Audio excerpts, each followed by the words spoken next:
1월 첫째 주 첫 주일인데요. 과거 박중훈 씨하고 안성기 씨가 주연한 영화 라디오 스타라는 영화에서 이런 멘트가 나옵니다. 처음이란 단어는 항상 설레입니다. 첫눈, 첫사랑, 첫 데이트, 첫 방송. 잊혀진 스타가 처음을 이야기하면서 설레인다 이렇게 말합니다. 나이가 많던 어리던 간에 처음이라는 시간은 누구에게나 다 찾아오기 때문에 그렇습니다. 지난주 송년 예배 때 시간이란 하나의 약속이라고 했습니다. 오늘 우리는 1월 7일로 주일 예배를 드리지만 율리우스 역을 사용하는 동방정교회에서는 오늘이 12월 25일 성탄절입니다. 우리는 그레고리력으로 약속해서 시간을 잡고 일부 동방정교회에서는 율리우스력으로 달력을 삼고 있습니다. 그런데 그레고리력을 사용하든 율리우스력을 사용하든 우리는 시간 안에서 살아가고 시간 안에서 계획합니다. 특별히 한 해를 시작하는 이때 우리는 한 해에 대해 기대도 하고 다양한 계획을 세우기도 합니다. 처음이 설레인다 이렇게 말았는데요. 오늘 우리가 읽은 구약 성경의 말씀과 복음서의 말씀도 둘 다 시작에 관해서 말씀하고 있습니다. 오늘 우리가 읽은 구약 성경의 말씀은 천지의 시작에 관해서 말씀하고 있고 복음서의 말씀은 예수 그리스도의 사역이 시작되는 장면을 말씀하고 있습니다. 그렇다면 오늘 이 말씀들은 우리를 어떻게 설레게 할 수 있습니까? 그런데 제가 설교를 준비하면서 설레일 수 없는 말씀을 먼저 드려야 할 것 같다 이런 생각이 들었습니다. 왜냐하면 지금 기독교는 위기이기 때문에 그렇습니다. 우리만 위기가 아닙니다. 이미 수십 년 전 이 위기는 유럽과 미국에서 먼저 시작됐습니다. 미국의 주교이자 신학자인 존 셜비 스뽕은 기독교 변하지 않으면 죽는다라는 책에서 2000년간 유럽과 미국인들의 삶을 지배하고 있는 기독교 문화는 저물고 있다 이렇게 말하고 있습니다. 셜비 스뽕은 특히 과학적 합리주의에 제대로 응답하지 못한 서양의 기독교가 위기를 맞고 있다 이렇게 말하고 있습니다. 그 대안으로는 합리성을 받아들이고 특별히 오늘 현대 사회에서 왜 신앙이 필요한가를 정확하게 파악해야 한다 이렇게 말하고 있습니다. 과거 유럽이나 미국에서 교회는 하나의 문화였습니다. 마치 어린아이가 자라면 유치원에 가고 학교에 가듯이 이들에게 있어서 교회에 다니는 것은 지극히 당연한 생활의 일부였습니다. 그런데 이제는 그렇지 않다고 말합니다. 이제는 더 이상 기독교가 서구 사회의 문화가 아니라는 겁니다. 그렇기 때문에 왜 나에게 신앙이 필요한가 하는 질문에 스스로 명확하게 답변하지 못한다면 신앙을 갖기가 쉽지 않다는 겁니다. 기독교는 유교나 불교와 같이 오랜 시간 우리 문화와 함께 있었던 그런 신앙이 아니었습니다. 그리고 기독교는 아직도 이 땅에 문화화되지도 못했습니다. 그렇기 때문에 우리들 스스로도 왜 신앙을 가져야 하는가 이에 관한 명확한 답변과 자기 의식이 없다면 서양보다 더 빨리 기독교는 위기를 맞을 것입니다. 왜 신앙을 가져야 하는가? 재작년 전교인 수련회 때도 같이 고민했던 주제였습니다. 비록 무거운 말씀을 드렸지만 왜 신앙을 가져야 하는가 이 질문에 대한 답변을 듣는 것도 한 해를 처음 시작하는 바로 이때 우리의 마음을 약간은 설레게 해주지 않을까 이렇게 생각했습니다. 제가 정동교회 부목사로 있을 때 덕수궁 옆으로 교회에 들어가고 있었는데요. 한 할머니께서 저에게 전도지를 나눠주셨습니다. 그 할머니께서는 예수 믿고 복 받고 천국 가세요 이렇게 말씀하시면서 저에게 전도지를 주셨습니다. 그 할머니뿐만이 아니라 거의 대부분의 신자들이 신앙을 갖는 목적이 사실 이 안에 다 들어가 있는 것 같았습니다. 예수 믿고 복 받고 천국 가기 위해서 신앙생활을 하는 겁니다. 그렇지만 이 말을 선뜻 받아들이기가 어렵고 또한 한쪽에서는 부인하기도 쉽지 않습니다. 쉽게 내가 받아들이지 못하는 이유는 내가 일평생 가졌던 신앙의 이유가 이렇게 기복적이고 가벼워도 되나 하는 이런 마음 때문일 것이고 그렇다고 해서 이것을 부인하지도 못하는 이유는 내가 신앙을 갖고 신앙생활을 하는 이유도 이 질문을 확실하게 넘어서지 못하기 때문에 그렇습니다. 저는 설교를 준비하면서 예수 믿고 복받고 천국 가세요라고 하신 그 할머니의 말씀을 곰곰이 생각해 봤습니다. 그러다 나름 결론에 도달한 것은 이 말씀을 어떻게 이해하느냐, 피상적으로 이해하느냐, 좀 더 심층적으로 이해하느냐에 따라 그 내용이 완전히 달라진다 하는 결론에 도달했습니다. 그 할머니께서 전도지를 나눠주시면서 하시던 그 말씀을 피상적으로 들으면 예수 믿으라는 것은 교회 다니라는 겁니다. 복 받으라는 것은 바라는 것이 이루어지는 겁니다. 취직에 성공하거나 사업에 성공하거나 투자에 성공하는 겁니다. 천국에 가는 것은 죽어서 천국 가는 겁니다. 아마 이것이 거의 대부분의 사람들이 이해하고 있는 것일 겁니다. 그런데 이것을 좀 더 심층적으로, 좀 더 깊게 이해하면 어떻게 되겠습니까? 어릴 적에 저는 크리스마스 때 진짜 산타 할아버지가 와서 선물을 주고 가신다고 생각했습니다. 그런데 진짜 산타는 누굽니까? 부모님 아닙니까? 이것을 알게 되면 크리스마스에 선물을 주는 것은 서로 배려하고 사랑을 나누라는 것을 내가 알게 되는 것이고, 바로 이렇게 자신을 주기 위해 예수께서 오셨다는 것을 깨닫는 것 아닙니까? 바울이 고린도전서 13장 14절에 바울은 이렇게 말했습니다. 내가 어릴 때에는 말하는 것이 어린아이와 같고 깨닫는 것이 어린아이와 같고 생각하는 것이 어린아이와 같았습니다. 그러나 어른이 되어서는 어린아이의 일을 잊어버렸습니다. 산타가 진짜 있다는 이 생각은 언젠가는 깨져야 할 생각입니다. 자라나고 성장하니까 그런 겁니다. 신앙 역시 마찬가지입니다. 예수 믿고 복받고 천국 가세요, 이 말씀도 마찬가지입니다. 어린아이와 같이 이것을 이해하던 것을 버리고 이제 어른의 눈으로 이것이 무엇을 뜻하는지 다시 살펴봐야 하지 않습니까? 그렇다면 좀 더 성장한 눈으로 예수 믿고 복받고 천국 가는 것이 무엇인지 살펴보도록 하겠습니다. 먼저 예수를 믿는다, 이 말이 무슨 말씀이겠습니까?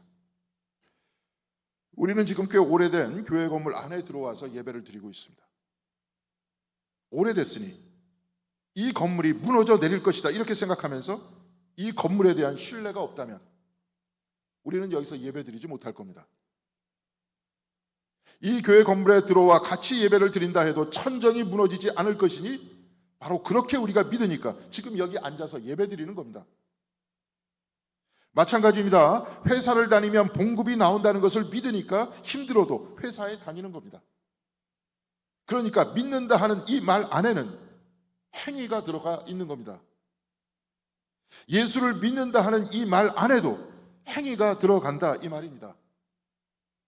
그러니까 예수를 믿는다 하는 이 말 안에는 예수를 따른다 하는 말도 포함되어 있습니다. 그래서 예수를 믿는다 하는 이 말은 예수를 확신하고 그가 걸어간 길을 따라 걷는다 이 말입니다. 그런데 우리는 그러고 있습니까? 믿고 따르고 있습니까? 예수 그리스도의 구원의 은혜는 받아들이는데 그 가르침을 따르고 있습니까? 유독 예수를 믿는다 할 때 교회는 믿음과 행위를 둘로 나눠 놓습니다. 바울과 야고보를 둘로 나누어서 믿음으로 구원받는 것이지 행위로 구원받는 것이 아니라고 말합니다. 그런데 사실 이것은 바울과 야고보를 제대로 이해한 것이 아닙니다.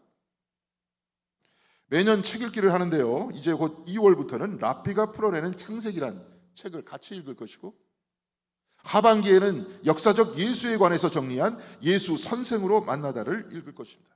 특별히 예수 선생으로 만나다를 쓴 전 연세대학교 교목인 한인철 목사는 한 모임에서 자신의 책을 쓴 다음에 이렇게 이야기를 했습니다. 교회가 예수를 숭배할 줄은 아는데 그 가르침을 따르지는 않는다.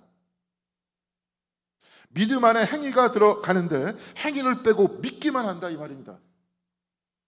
믿음과 행위를 둘로 나누어 놓아서 이런 현상이 발생하는 겁니다. 그런데 분명히 믿음은 행위를 포함하는 겁니다. 그래야 믿음이 성립합니다. 믿으니까 행한다고 했습니다. 교회 건물이 무너지지 않는다고 하니 여기 있는 것 아닙니까? 그래서 만일 믿음 안에 행위가 없다면 사실은 믿지 않는 겁니다. 두 번째, 그 할머니는 복 받으라고 했습니다. 그런데 이 복이란 무엇입니까? 복 받는다는 것은 예수를 믿고 따른다는 것을 전제로 해야 합니다. 예수를 믿고 따를 때, 예수께서 걸어가신 길을 믿고 따라갈 때 우리가 받는 복은 무엇이겠습니까? 예수께서는 약자와 함께하고 비주류들과 함께하는 삶을 살다가 결국 주류들에 의해서 십자가에 못 박히셨습니다. 그렇다면 십자가가 복이란 말입니까? 그런데 바울은 고린도전서 15장 31절에 이렇게 말했습니다. 나는 날마다 죽습니다. 이것은 우리 주 예수 그리스도께서 여러분에게 하신 그 일로 내가 여러분을 자랑스럽게 여기는 것만큼이나 확실한 것입니다. 십자가는 나를 죽이는 겁니다. 나를 내려놓는 겁니다. 이 세상의 가치 앞에 나를 내려놓는 겁니다. 물질이 중심이 된 이 세상에서 만들어진 나의 가치를 내려놓는 겁니다. 바로 이것이 죽는다는 겁니다. 얼마 전에 야당 대표에 대한 테러가 일어났는데요. 나와 생각이 다른 사람을 죽이려고 한 겁니다. 그런데 유튜브만 틀어놔도, 뉴스를 봐도, 심지어 교회 안에서도 나와 다른 사람들에 대한 증오의 말이 넘쳐나고 있습니다. 그런데 세상이 이렇게 돌아가고 있다 해도 만일 그렇다면, 내가 만일 죽는다면 나는 이 세상에 대해서 죽어야 하는 것 아닙니까? 그래서 기독교 신앙의 복이란 세상의 복이 아닙니다. 물질의 복이 아니고 남을 밟고 내가 승리하는 복도 아닙니다. 이 복은 하나님께서 주신 하늘의 복입니다. 나를 내려놓고 서로 하나 되는 화해의 복이고 서로 사랑하고 배려하면서 얻는 그런 복입니다. 셋째로 천국 간다는 말 역시 예수를 믿고 하늘의 복을 받는다는 것을 전제로 해야 말이 됩니다. 그런데 천국은 가기도 하지만 오기도 합니다. 누가복음 17장 20절에서 21절의 말씀을 보면 천국은 내가 가는 것이 아니라 오는 것이고 이것도 미래에 오는 것이 아니라 바로 지금 이 자리에 있다고 말씀하고 있습니다. 바리새파 사람들이 하나님의 나라가 언제 오느냐고 물으니 예수께서 그들에게 대답하셨다.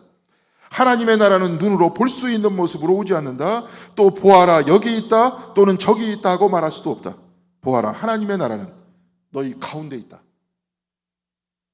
하나님의 나라가 언제 오느냐 이렇게 물으니 주님께서 하나님의 나라는 너희 가운데 있다 이렇게 말씀하셨습니다. 너희 가운데 올 것이다가 아니라 너희 가운데 지금 있다 이 말입니다.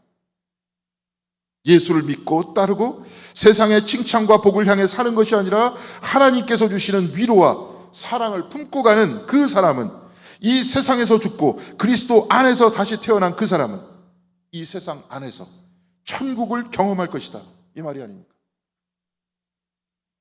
죽은 이유는 내가 할 수 있는 영역이 아닙니다. 하나님께 온전히 맡기는 겁니다. 그렇다면 돈이 많아 이 삶 속에서 천국을 경험하는 것이 아닙니다. 예수를 믿고 따라 하늘의 위로와 기쁨을 얻는다면 사랑과 화해의 복을 받은 그 사람은 단칸방에서 살든 가난하게 살든 천국이 그 안에 있다 이 말씀이 아닙니까? 과거에는 교회 다니고 세상에서 성공하고 죽은 다음에 천국에 간다고 생각했지만 이제 어른이 된 우리들은 이 말을 이렇게 이해해야 합니다. 예수를 믿고 따르자. 그러면 세상을 이길 것이다. 세상에서 죽고 예수 안에서 다시 태어나 사랑과 화해의 삶을 살자. 천국은 바로 그렇게 사는 사람 가운데 있다. 세상을 이기고 천국을 경험하기 위해서는 예수를 따라야 합니다. 이것이 가장 기본적인 것이죠. 지난 12월 과거 세종대 교수였던 이은성 교수의 아버지이고 감신대 이정배 교수님의 장인이셨던 이신 박사의 42주기 추도식을 가졌는데요. 그 자리에서 이정배 교수님께서는 이신 박사의 설교문 중 처음 라디오에서 했었던 그 설교문을 읽었습니다. 저는 그 설교문을 들으면서 예수를 믿고 따른다는 것을 대단히 간략하게 설명한다는 것을 찾아낼 수 있었습니다. 그 설교문 중 일부를 읽어드리겠습니다. 사람이 되는 것이 중요한 일이다. 괴테의 말대로 누구나 사람은 영웅이 될 수 없다. 누구나 위대한 정치가 거만의 부자가 될 수는 없다. 누구나 학자가 될 수 없고 누구나 위대한 예술가가 될 수 없다. 그러나 하나님의 형상을 타고난 자는 누구나 사람은 될 수 있다. 영웅과 정치가와 부자와 학자와 예술가는 하나의 직업입니다. 나중에 되는 겁니다. 그런데 영웅과 정치가와 부자와 학자와 예술가 이전에 모두 다 사람이 되어야 한다 이 말입니다. 왜냐하면 사람은 하나님의 형상이기 때문입니다. 이신 박사에게 영향을 많이 주었던 사람 중 하나는 러시아의 철학자 베르다예프인데요. 이신 박사는 그의 책 노예냐 자유냐를 번역하기도 했는데 이 책에서 베르다예프는 이렇게 말하고 있습니다. 기독교는 인간에 대해서 항상 이중적인 태도를 보여왔다. 한편으로 기독교는 인간을 겸허와 복종을 필요로 하는 죄 많은 타락한 존재로 보았다. 그러나 다른 한편으로 기독교는 인간을 하나님의 형상이라고 함으로써 정신적 원리를 인정하였다. 인간은 타락한 존재이지만 또한 자기를 초월하고 넘어서는 존재이다. 베르다예프는 인간을 이중적이라고 했습니다. 인간은 타락한 존재이지만 인간은 또한 하나님의 형상이라는 겁니다. 그러나 인간은 하나님을 닮은 사랑의 존재가 될 수도 있고 또한 악마를 닮은 악의 화신도 될 수 있다 이 말입니다. 죄성을 강조하는 쪽이 어거스틴과 개혁교회의 전통이라면 하나님의 형상을 강조하는 쪽은 동방교회나 캐톨릭인데요. 감리교회 전통은 베르다예프와 같이 인간의 죄와 하나님의 형상, 곧 선의 은총을 둘 다 강조합니다. 오늘 주보에서도 베르다예프에 관해서 짧게 글을 썼는데요. 한번 읽어보시면 도움이 되실 겁니다. 기독교 신앙은 예수께서 하나님 형상의 모범이다 이렇게 말합니다. 내 안에는 악도 있고 하나님의 형상도 있지만 그래서 때로는 선하기도 하고 때로는 악하기도 하지만 그리스도께서는 선하신 하나님의 형상만을 가지고 있으니 우리는 그리스도를 본받아 선한 하나님의 형상만을 드러내면서 살아야 한다. 바로 이것이 우리 신앙생활의 목적이 아닙니까? 이신 박사는 하나님의 형상이란 바로 사람이 되는 것이라고 말하면서 이렇게 말하고 있습니다. 예수께서는 하늘에 계신 너희의 아버지의 온전하심 같이 너희도 온전하라 라고 하였다. 이것은 인간이 신처럼 되라는 것이 아니고 사람은 사람으로서 온전하라는 의미이다. 예수 그리스도야말로 사람의 본연의 모습을 우리에게 보여주신 분이다. 하나님의 형상이란 사람이 되는 것이다 이 말입니다. 그래서 결론적으로 이신 박사는 이렇게 말하고 있습니다. 인류의 공통적인 생애 목적이 있다면 그것은 사람이 되는 일일 것이다. 그러므로 인류의 모든 노력 또는 개개인의 활동의 전체적인 목표는 사람이 사람 되는 데 있다. 사람이 교육받는 것은 이 사람이 되기 위해서도 만일 어떤 교육이 사람으로 하여금 사람이 되는 일에 망해가는 교육이라면 그 교육적인 노력은 그만두어야 할 것이다. 교육의 목적은 머리 좋은 사람 또는 많은 것을 아는 사람을 만드는데 그 최종적 목표가 있는 것이 아니다. 교육의 목적은 사람이 되게 하는 데 있다. 그랬던 교육은 머리 좋은 사기꾼, 많은 것을 알고 있는 논팽이를 많이 배출할 수 있기 때문이다. 비단 교육뿐만이 아니라 우리의 경제적인 활동도 그 목적이 사람이 되는 데 있어야 할 것이다. 만일 우리가 돈을 많이 가짐으로 인해서 사람을 버리게 되는 경우라면 차라리 돈을 쏟아 버려야 할 것이다. 이신 박사는 과학도 사람이 되는 것이고 인문학도 사람이 되는 것이다 라고 말했습니다. 특별히 과학은 분석하고 계산하면서 사실을 따져보고 사실과 진실을 지키려는 학문입니다. 내게 유리한 것은 사실이라고 하고 불리한 것은 가짜라고 하는 이 세상에서 과학은 끝까지 진리와 사실을 지키는 학문입니다. 교육의 목적도 사람이 되는 겁니다. 사람이 되지 않고 암기만 잘하고 시험만 잘 보면 사기꾼과 논팽이를 만들어낼 뿐이다 이렇게 말하고 있습니다. 법도 마찬가지입니다. 사람 되라고 법을 공부하는 겁니다. 그런데 사람이 되지 못하면 남에게만 법을 엄격하게 적용하고 자기와 자기 친한 사람은 다 빼주는 위선자나 폭군이 될 뿐입니다. 언론도 마찬가지입니다. 사람이 되라고 기자도 되고 신문도 만드는 겁니다. 그런데 사람이 되지 못하면 사실을 왜곡하고 잘못 없는 사람을 악마로 만들어 놓고 악한 사람을 천사로 만들어 놓지 않습니까?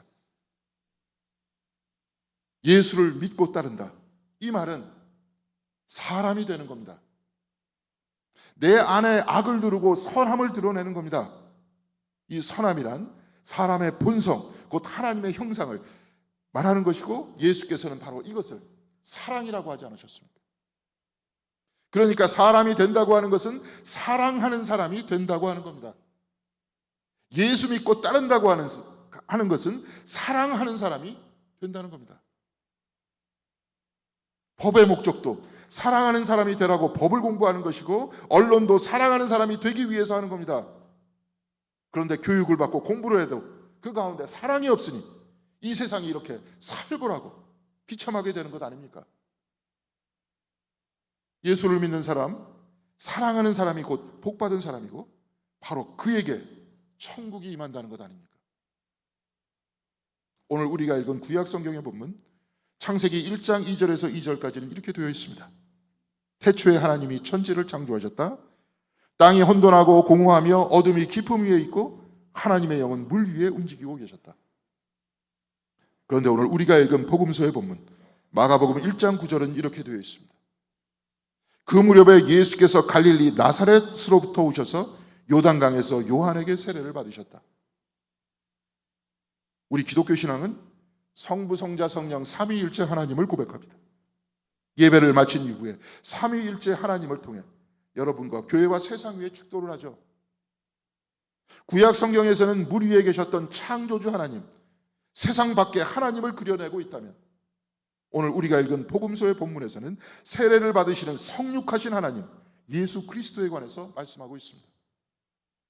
물 위에서 사랑으로 세상을 창조하신 하나님께서 이제 세상 안으로 들어오신 것입니다.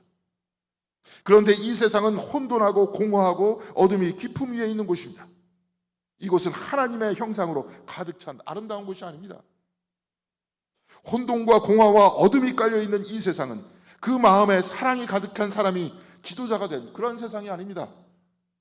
이 혼돈과 공허와 어둠이 깔린 세상은 족장시대 아브라함과 이삭과 같이 사랑이 많은 선한 사람이 부자가 되는 그런 세상이 아닙니다. 또한 이 세상은 사랑이 가득한 사람이 이 사회의 여론을 만들고, 그래서 세상 구석구석 따뜻함이 전해지는 그런 세상이 아닙니다. 이 세상은 증오로 가득 찬 사람이 지배하고 있습니다. 이기적인 사람들이 돈을 움켜쥐고 있습니다. 대결과 싸움과 증오를 여론으로 만드는 언론이 이 세상을 지배하고 있습니다. 그런데 오늘 본문을 보니까 혼돈과 공허와 어둠이 충만한 이 세상 위에 있던 하나님께서 이 땅에 들어오셨다고 말씀하고 있습니다.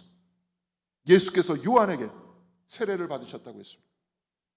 예수께서는 우리는 혼돈과 공허와 어둠의 세상 안에 들어오셔서 세례를 받으시고 이 무질서 속에 괴로워하고 있는 우리를 품어주고 계시다는 겁니다. 그리고 우리 안에 있는 하나님의 형상을 일깨워 주시고 우리로 하여금 하나님 나라를 향해 걷게 하십니다. 주님께서는 혼돈 속에 괴로워하고 있는 우리에게 하나님의 형상을 일깨우십니다. 예수께서는 우리 안에 있는 사랑을 꺼내시고 화해를 꺼내십니다. 우리 안에 있는 평화와 기쁨을 꺼내십니다. 사랑하는 성도 여러분, 예수를 믿는다 하면 예수를 믿고 따르는 것이라고 했습니다. 예수를 믿는다 하면 사람이 되기 위해서입니다. 사랑의 사람이 되는 겁니다. 이를 위해 예수께서는 이 혼돈의 세상 안으로 들어오셨고 2000년 전이나 지금이나 사람들과 함께 계시는 겁니다. 사랑하는 성도 여러분, 하나님께서는 이 혼돈의 장소에 들어오셨습니다. 이 혼돈 안에 있는 성육하신 예수께서는 지금도 저와 여러분과 함께 계십니다. 그래서 우리는 예수의 이름으로 기도하고 내 안에 살아 역사하시는 주님을 체험하게 하시고 다른 이들의 삶 속에서도 역사하는 주님을 바라볼 수 있게 하시는 겁니다. 사랑하는 성도 여러분, 저는 서양과 한국 교회가 위기라고 하면서 이제는 신앙을 갖는 정확한 이유를 알아야 한다고 했습니다. 신앙을 갖는 목적이 무엇인지 알아야 한다고 했습니다. 우리는 사랑하는 사람이 되기 위해서 신앙생활을 하는 겁니다. 바로 이것이 예수를 믿고 따르는 겁니다. 이를 위해 우리는 좀 더 성숙해져야 합니다. 우리의 몸과 생각이 자라났듯이 신앙도 자라나야 하지 않습니까? 사랑하는 성도 여러분, 이제 2024년 새해 첫 주일 예배입니다. 올 한 해 예수를 믿고 따르시면서 사랑하는 사람이 되시기를 바랍니다. 우리의 말씀 속에 그리스도를 만나면서 저와 여러분 안에 있는 하나님의 형상을 일깨우고 이에 따라 살아가는 저와 여러분들이 되시길 바랍니다. 그래서 세상을 이긴 하나님 나라의 복이 여러분과 우리 공덕교회에 충만하게 되어서 하나님의 구원이 여러분들과 이곳 공덕교회에 임재하는 아름다운 2024년이 되기를 주님의 이름으로 간절히 기원드리겠습니다. 기도하시겠습니다. 사랑과 은혜가 충만하신 하나님, 이 세상을 만드시고 또한 우리 안에 들어오셔서 우리를 사랑하는 사람, 하나님의 형상으로 만들어주시는 은혜 감사드립니다. 이제 신앙의 목적을 우리 모두에게 보여주셨사오니 우리가 진정으로 하나님의 형상대로 살아나갈 수 있도록 인도하여 주시옵시고, 우리가 끊임없이 주님을 향해서 기도하면서 우리를 도우시고 이끄시는 주님을 바라보고 붙들고 살아가는 복받은 기독교인이 다 될 수 있도록 주께서 인도하여 주시옵소서. 그래서 2024년은 2023년과는 다른 우리의 신앙이 될 수 있도록 도와주사 2024년 주님을 더욱더 깊게 체험하고 또한 주님의 사람으로 변화되는 우리 자신과 우리 공동교회가 다 될 수 있도록, 그리하여 해서 하나님 나라의 현상들을 볼 수 있는 우리가 될 수 있도록 주께서 인도하여 주시길 바라오며 주 예수 그리스도 이름으로 기도드렸습니다. 아멘.